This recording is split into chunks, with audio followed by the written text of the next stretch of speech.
poder.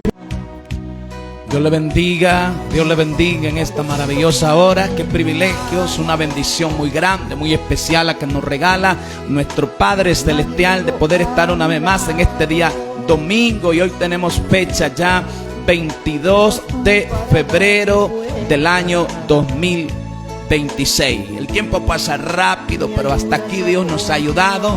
Dios ha sido bueno y más que bueno, y no nos ha pagado como hemos merecido. Siempre decimos esto, pero es que es una realidad. ¿Dónde estaríamos nosotros si Dios hubiese sido justo, que nos hubiese recompensado como nosotros merecíamos? Por eso es que lo que nos ha salvado, nos ha alcanzado, es gracia en nombre del Señor. Bienvenidos a este su programa Tiempo de Gracia. Es una bendición, es un enorme placer. Vamos a comenzar orando esta tarde, gloria al Señor, y dándole gracias a Dios. Padre, le damos gracias en el nombre de Jesús por este privilegio grande, hermoso, especial, de que usted nos permita de estar una vez más en esta cabina de radio, siempre para exaltar, para bendecir y para glorificar su nombre. A todos confrontados, que podamos ser ayudados por esa palabra viva, por esa palabra eficaz. Lo pido en el nombre de Jesús. Amén y amén. Voy a hablar, seguimos hablando de la doctrina de la elección soberana de Dios. Elegidos para salvación, elegidos por Dios desde el principio, elegidos, y quiero hablar bajo una pregunta: ¿para qué Dios nos salvó? Para que nosotros pudiéramos obedecer a Jesucristo. Ese es su deseo. Ese es un hecho. Escuche, eso no es un deseo, ese es un hecho. Esa es la palabra en el libro de Efesios, capítulo 2, versículo 10. Porque somos hechura suya. ¿Cuál es el propósito de nuestra elección? ¿Para qué Dios nos eligió? Bueno, nos eligió, nos llamó, nos salvó para que tuviésemos la capacidad de obedecer a nuestro Señor Jesucristo. ¿Qué significa eso? Que para hacerlo. Entonces, esta doctrina de la elección es una doctrina práctica, es una doctrina poderosa. Cuando la entendemos correctamente, esta doctrina de la elección soberana de Dios cambiará nuestra vida, cambiará nuestra forma por el mundo. Somos los elegidos por Dios. Por eso es que repetimos tanto ese versículo de Juan 15, 16. No me elegisteis vosotros a mí, sino que yo, dice Jesús a sus discípulos y a nosotros, sino que yo os elegí a vosotros. Entonces, mire, cuando entendemos que somos los elegidos, escuche, por eso es que dice, somos, porque somos, allí el versículo de Efesios 2:10 que acabamos de leer, hechura suya, creados en Cristo Jesús. Y escuche, no por buenas obras, sino dice para buenas obras. Y esas obras, dice que Dios las preparó de antemano, desde el principio, para que anduviésemos en ellas. Los dos versículos es don de Dios.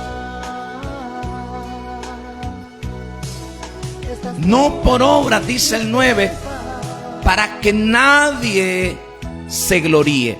¿Por qué vamos a gloriarnos?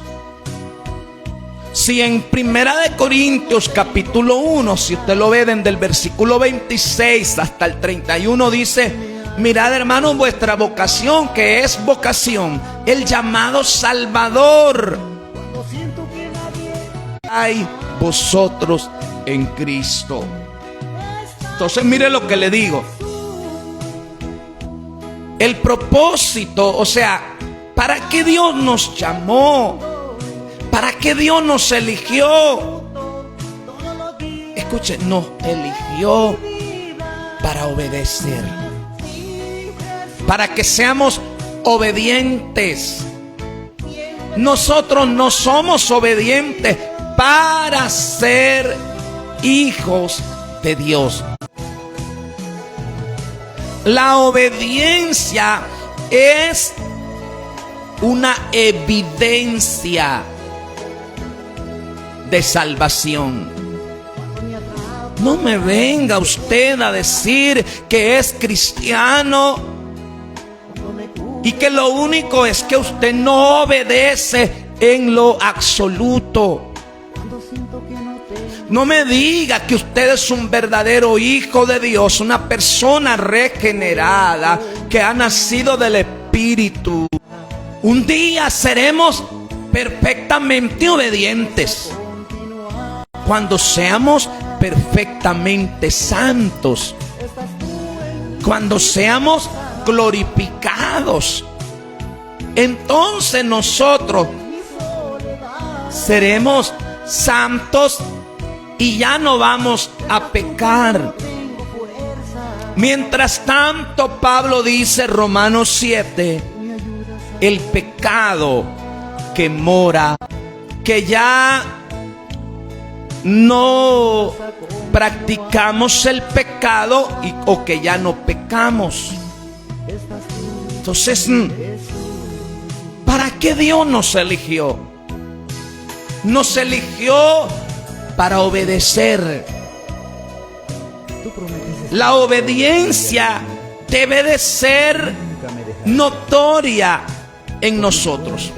Y por supuesto, le repito, esa obediencia no es perfecta. Significa eso, que se nos ha acreditado la justicia de Cristo, pero no somos tan justos ni tan santos como para presentarnos delante de Dios por nosotros mismos. Recuerde que tiene que ser siempre a través de Cristo. Si usted quiere venir a Dios, tiene que ser a través de Cristo. Dijo él, yo soy nuestro orgullo. No conozco una doctrina que aplaste tanto el orgullo como la doctrina de la elección. ¿Por qué nos eligió Dios? Porque nosotros no soy mejor que nadie, soy peor que muchos. ¿Sabe cómo no ha leído la Biblia? Pablo dice, soy el primero de los pecadores. No dijo era, soy. Y Pablo no está hablando de que él está sumergido, aferrado a una conducta pecaminosa. Pablo está diciendo, veo la ley de Dios es tan alta, sus estándares son tan altos y no logro vivir de acuerdo a la ley. Que usted y yo no podemos ser salvos por guardar su palabra, no solo la del Antiguo Testamento, sino la del Nuevo Testamento. Práctico, mira, 1 Juan 2:6. ¿Qué dice Primera de Juan 2:6? El que dice que permanece en Él debe de andar como Él anduvo. De un paso al frente usted, delante de Dios, con toda sinceridad y transparencia, siendo honestos con Dios y con usted mismo, y levante la mano si usted debe de andar como Él anduvo. Nosotros tenemos una lucha real, constante. El espíritu que mora en nosotros tiene una guerra contra la carne esta, porque esta carne, sus deseos son contrarios a los del Espíritu Santo que mora en nosotros. Nosotros tenemos en nuestro interior, en nosotros. Entonces, mire, ve. La doctrina de la elección enfrenta el orgullo, porque no tiene nada que ver con nosotros. ¿Sabía usted que nosotros somos tan malos o más malos que aquellos que están afuera? Y no solamente es que usted y yo como cristianos éramos malos, todavía lo somos. La elección se encargará del asunto de la adoración en nuestro corazón. O sea, cuando usted y yo entendemos la doctrina de la elección, usted y yo vamos a adorar a Dios de una mejor manera. La adoración que nosotros le demos a Dios será diferente. Seremos adoradores que adoren a Dios en espíritu y en verdad, de la elección soberana de Dios, y le dará gozo, le dará paz. Por eso es que Pablo habló en Efesios 1 del 3 al 14 de las bendiciones espirituales. Nos eligió, nos predestinó, nos concedió gracia, nos redimió, nos perdonó, nos ha dado al Maestro, al que nos guía toda verdad, al que nos enseña todas las cosas. ¿Por qué cree que nosotros podemos entender la palabra de Dios? El hombre natural no entiende las cosas que son del Espíritu. No las puede entender porque se han de discernir espiritualmente. Antes de que la salvación viniera a este mundo, vino la elección. Por eso es que la elección, esta doctrina que escuchen, la odian muchos que se llaman cristianos. Odian la doctrina de la elección. Se rehúsan a aceptar que la salvación depende de Dios. Y con esto no estoy hablando de que no creemos en la responsabilidad humana. Escuche esto. La doctrina que habla de la soberanía de Dios y la doctrina que habla de la responsabilidad humana son dos doctrinas que son dos verdades paralelas. No podemos quedarnos solo con la soberanía de Dios, ni tampoco podemos quedarnos solo con la responsabilidad humana. La Biblia habla, se ve reflejado cuando mataron a Cristo. Los que lo mataron, escuche esto, hicieron lo que Dios predestinó. Era el plan de Dios que Cristo muriera. Pero ¿dónde se refleja la responsabilidad humana? Que ellos son culpables por haberlo matado. Mira el caso de Judas.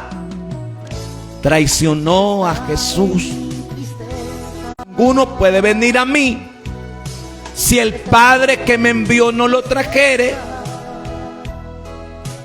Pero también va a encontrar versículos como aquel que dice: venid a mí todos los que están trabajados y cargados. Usted va a encontrar versículos como aquel que dice: si alguno quiere venir en pos de mí.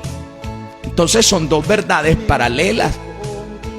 No podemos hablar solo de soberanía divina, pero tampoco no podemos hablar solo de responsabilidad humana. La adopción marchó al frente. La elección cumplió la tarea de preparar el camino para la salvación. Escuche, la elección fue por el mundo y marcó las casas en las que la salvación debía llegar. Eso es lo que hace la elección. ¿Qué más? Marcó los corazones en los que el tesoro sería depositado. No podemos negar una doctrina que es tan obvia en toda la Biblia. ¿Quién eligió a Abraham? ¿Fue Abraham que eligió a Dios? ¿O Dios de manera soberana eligió a Abraham? De ahí depende, y de ahí viene Israel, de una elección. Por eso es que me encanta segunda de Tesalonicenses. Todos los elegidos por Dios desde antes de la fundación del mundo serán salvos. Por eso es que ahí en Hechos dice que el Señor añadía a la iglesia los que habrían de ser salvos. Dice también en el libro de Hechos que creyeron todos aquellos que habían sido, hermano, dicho de otra manera, todos los que habían sido designados, predestinados para ser salvos. Sí, Jesús. La elección marcó con un sello sagrado aquellos para quienes la salvación fue diseñada. Yo no sé si usted todavía cree que Cristo murió por todo el mundo. Capacidad tiene el sacrificio de Cristo como para salvar a todo hombre, pero usted y yo no creemos en el universalismo. Es más, la Biblia dice que se perderá mucha gente como la arena que está en la orilla del mar. Se perderán millones de millones. Es más, Cristo dijo que los que entran al reino son unos pocos. Por eso es que mucha gente no entiende por qué la predicación del evangelio es tan fuerte, nos parece drástico, nos parece tan limitado. Esforzado, dijo Jesús, a entrar por la puerta angosta, por la puerta estrecha. Es una puerta tan limitada, no se puede entrar en multitud, se tiene que entrar solo, se tiene que entrar, hermano, sin carga, sin maleta.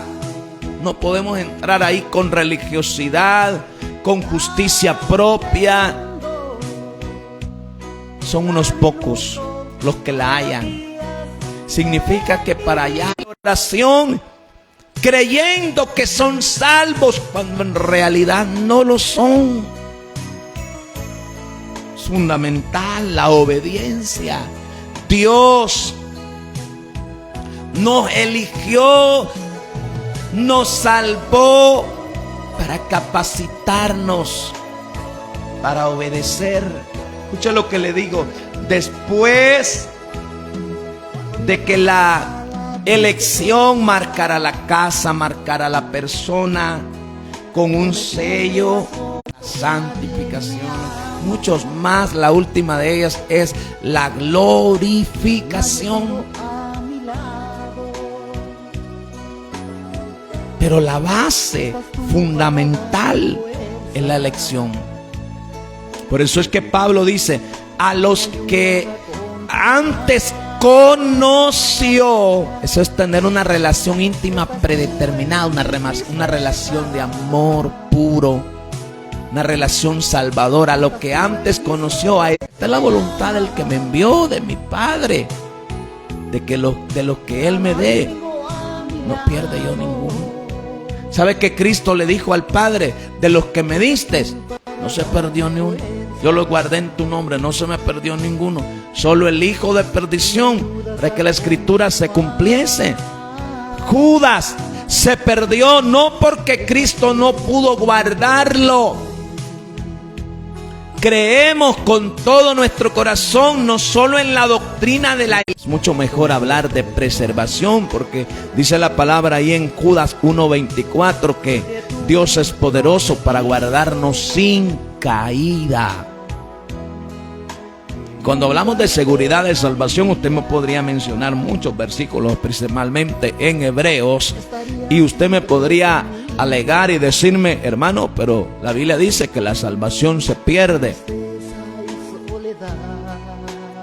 Y yo le podía mostrar con la Biblia que si alguien pierde la salvación de Dios, así lo quiso, para llevar a cabo su plan. Por eso Judas no se fue a los 2 años y medio. Ahí estuvo más de 3 años con Cristo. No porque era genuino.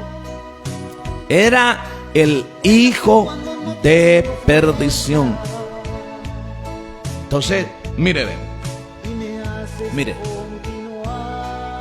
Es tan fundamental la elección que de ahí depende todo lo demás. A los que Dios eligió, hermano, evangelio que dice, porque muchos son llamados, pero pocos elegidos. Y yo veo y escucho a los predicadores que dicen, tenemos que ser de los elegidos, no de los llamados. Perdóneme, pero usted está confundiendo las cosas. Usted tiene que hacer diferencia entre la palabra llamado en el sentido amplio de los evangelios, pero en las epístolas la palabra llamado es el llamado íntimo, es el llamado salvador, es el llamado irresistible, es el llamado del... Repito, en las epístolas la palabra llamado no es el llamado amplio ese llamado de las campañas que se le hace el llamado a todo el mundo. No, en las epístolas la palabra llamado es el llamado íntimo, el llamado eficaz, el llamado del Espíritu, el llamado salvador. Entonces, mire, ve, la predestinación no solo marcó las casas. Recuerde que quien marcó la casa, la persona con un predestinados para salvación. ¿Por qué? Porque después de la elección viene la predestinación. Y la predestinación, repito, no solo marcó la casa, sino que marcó el camino por donde debía de viajar la salvación a esa casa. Escuche, ¿qué más hace la predestinación? La predestinación ordenó todo paso del gran ejército de la salvación. Predestinar. Somos predestinados, hemos sido predestinados para ser adoptados hijos suyos. Dice Efesios 1. Y eso es apartar un destino para alguien desde el principio. Dios nos predestinó para que nosotros fuéramos sus hijos. ¿Sabe por qué usted es cristiano? Porque Dios lo predestinó para ser un hijo de Él.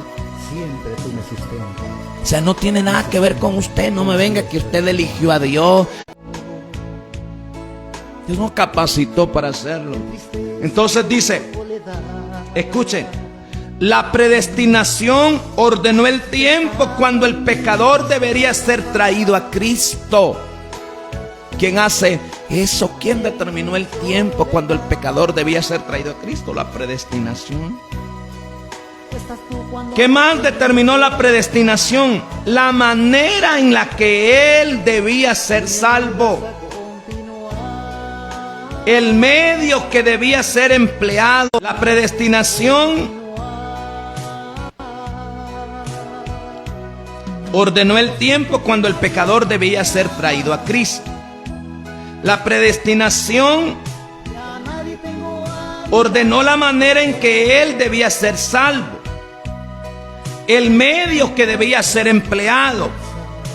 Marcó la hora y el momento exacto cuando el Espíritu Santo debía dar vida a los muertos en pecado y cuando la paz y el perdón debían ser hablados mediante la sangre de Jesús.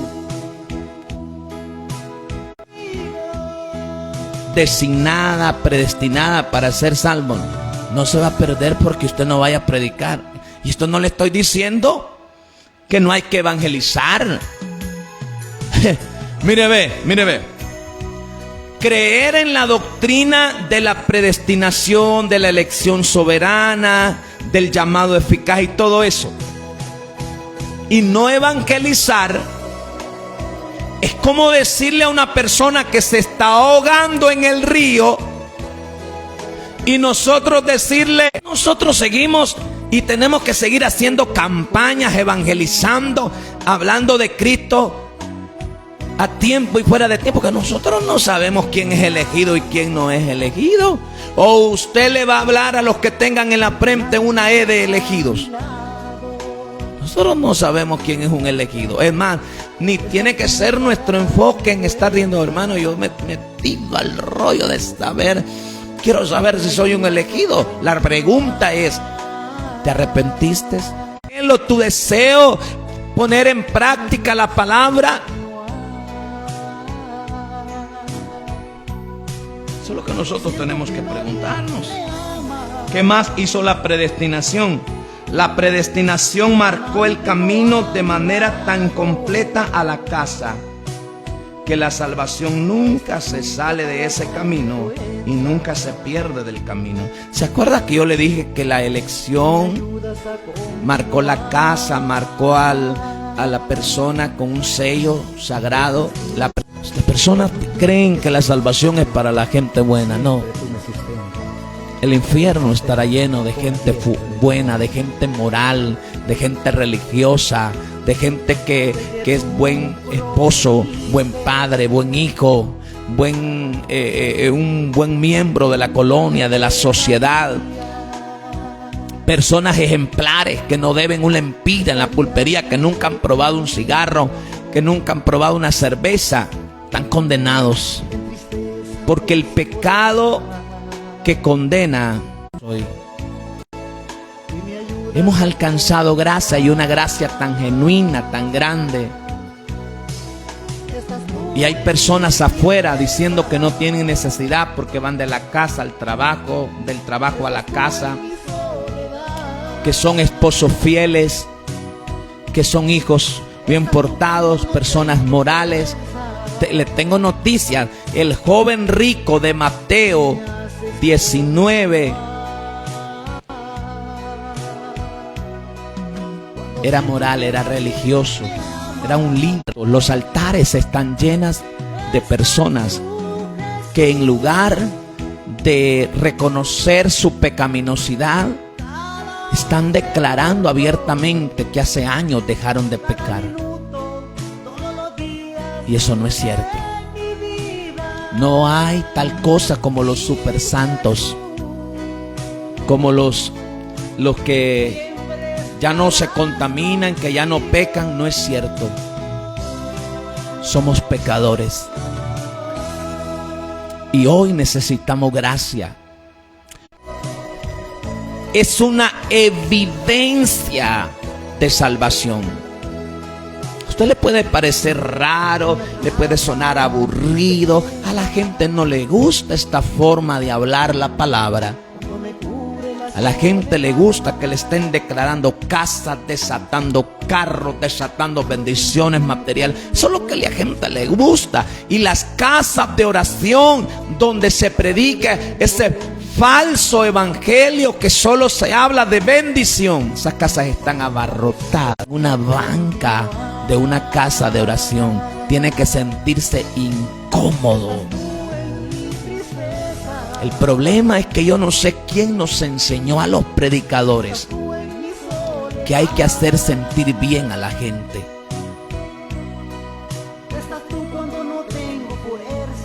Si no hay obediencia en mi vida, no puedo ser salvo. Y no es asunto de que es que soy salvo por esa obediencia. No, elección y lo que hizo la predestinación. La predestinación, escuche, la elección marcó la casa y marcó la persona con un sello sagrado. Pero la predestinación estableció el camino y el tiempo. Y luego la salvación siguió ese camino. Entonces, yo creo con todo mi corazón que la salvación es un regalo. No por obras para que nadie se gloríe. La gracia es un regalo, la fe es un regalo, la salvación es un regalo. Y aún las obras Dios las preparó de antemano para que anduviésemos en ella. Entonces la doctrina de la elección tiene todos estos elementos. La naturaleza de la elección, la fuente de la elección, la esfera de la elección, el propósito de la elección. Por eso es que me encanta esa alabanza que dice: escogido fui de Dios. Eso es Biblia. Nuestro nombre fue escrito en el libro de la vida antes de la fundación del mundo. No cuando el evangelista dice: escribe mi nombre en el libro de la vida. No. Fue escrito antes de la fundación del mundo, según Apocalipsis 13:8 y Apocalipsis 17:8. Espero que esta palabra le pueda servir. Examinémonos. Por eso